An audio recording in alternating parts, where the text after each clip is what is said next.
Halo Custom Edition is an anomaly. Prior to 1999, the majority of titles that released on both their console of choice and the personal computer shared very little resemblance. The late 90s, and particularly following the Dreamcast, PlayStation 2, and Xbox, PC to console ports were flooding the market, with Half-Life, Unreal Tournament, and Quake 3 Arena.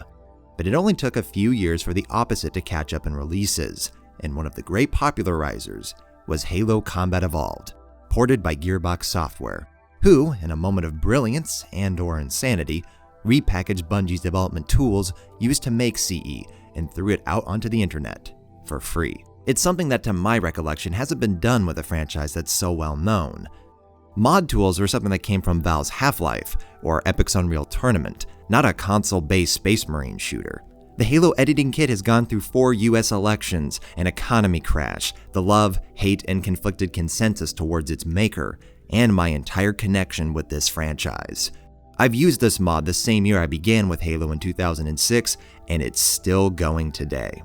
It's unique cases such as Custom Edition that pleaded for some other franchise in the AAA industry to have the same guts that Gearbox, Bungie, and Microsoft had. But that didn't happen.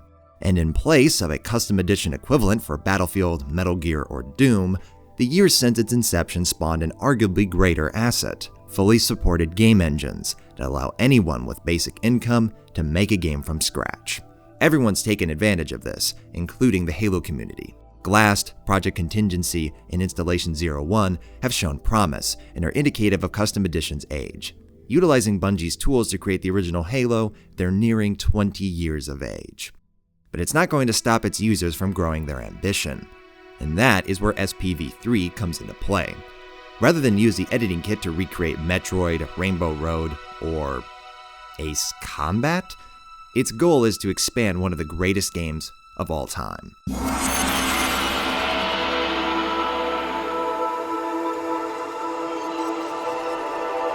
Expand is the word to use when discussing SPV3. In contrast to the original simplicity and purity, this mod makes additions and changes to nearly every element of the game. Difficulties, enemies, arenas, vehicles, objectives, weapons, grenades, dialogue, textures, and mechanics. The amount of work on display is staggering, and it's all seen from the game's opening. The Pillar of Autumn is still the great opener that introduces you to combat, but it's got far more enemy variety, weapons from Halo 2, unique level mechanics, and features an all-new section, one that's able to add on top of the original's intentions. I've expressed my issues with Halo's second half, but adding the game's last elevator from the ending to the opening gives a proper full-circle connection. And the new section experiments with gameplay that hasn't really been seen in the franchise. Primarily when you fight against elites in a dark corridor laced with explosives, where the enemy is only clearly visible when you fire. Being able to experience something for the first time in Halo after so many iterations is a real treat for longtime fans, especially in a game that came out 16 years ago. And the mod only continues to flex its muscles the further you progress.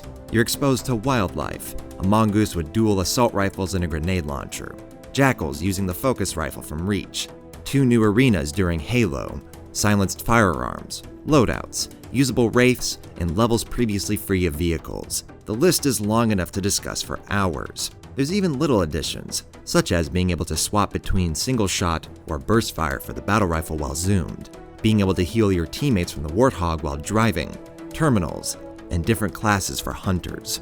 That last part is particularly important.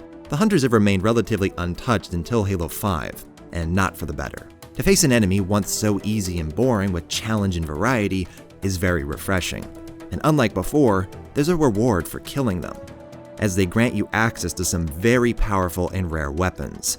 This is good stuff. These are things I'd like to see in an official Halo game. This can also be said with the ODST visor consuming energy. In ODST, there was no gameplay reason to disengage it.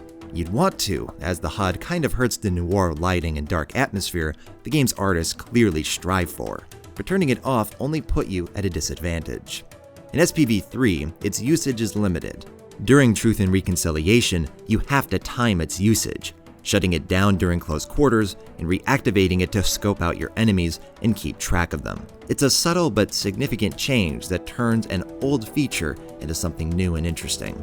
SPV3's magic is that it not only expands Halo's sandbox, but explores and experiments within it. Whereas a mainstream title must adhere to certain expectations in both its audience and executives, this mod can just do as it pleases.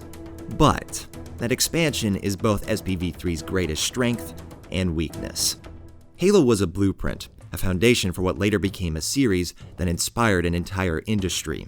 It was only after Combat Evolved that the series slowly added to it over the years. SPV3 outdoes every official game in the amount of additions made, covering such a vast array of elements to Halo's creation that it's hard to keep track of. The beauty that comes from it is when Halo's enhanced by it, and the frustration comes from when the additions overwhelm the campaign. The concept of vehicles in places where they never existed before has potential, but in the case of Truth and Reconciliation, it restricts you more than it expands. On Legendary, if you don't jump into it before the Covenant does, you're dead. And when you encounter one in the ship, you're also dead. At these moments, it only highlights why the original Halo didn't bother with vehicles in tight environments, as being killed by them feels cheap, and killing them is unsatisfying as it feels more like a fluke rather than skill, at least during my first playthrough. To be fair, some issues are more inherent, and were seen in the franchise. For instance, the DMR and cannon fodder from Reach. During Silent Cartographer, the greater numbers add scale and intensity to battles, especially during the beach landing. But during Halo, with its wide open spaces and ranged weapons, it runs into the same issue as Reach, where picking off cannon fodder from long range makes this dull tactic the most effective. And with far more of them, thanks to skirmishers and non-shielded brutes, it reduces Halo's gameplay into the center screen push-button affair that's found in generic shooter campaigns. And whereas the race on Truth and Reconciliation restricts strategy negatively, the Dark Corridor on Pillar of Autumn I previously mentioned is expanded for the worse. Because while relying on your flashlight and muzzle flare is more interesting, it's not necessary, because the designers conveniently leave a visor pickup right before the section, making it play like a standard corridor. The greater point is that while Combat Evolved is a consistent and pure experience, even during its weaker second half, SPV3 is a bit more up and down. Some sections are a genuine improvement, and others are a downgrade. And the density of the mod's additions, even those that are cool, can feel a bit overwhelming. What I mean by that is while mechanics all require the same amount of input, they don't have relatively equal importance. It's neat being able to swap between single shot and burst fire with the battle rifle while zoomed, but with the BR's weaker damage and accuracy compared to the DMR and other single shot weapons like the pistol and particle carbine, it doesn't feel necessary. It's just yet another thing to keep track of during combat, and in those desperate battles, everything needs to have 100% clarity as the original game did. But when a teeny addition can potentially confuse the player in said moment, even for a split second, it hurts that clarity. And this seesaw mentality is carried into the difficulty.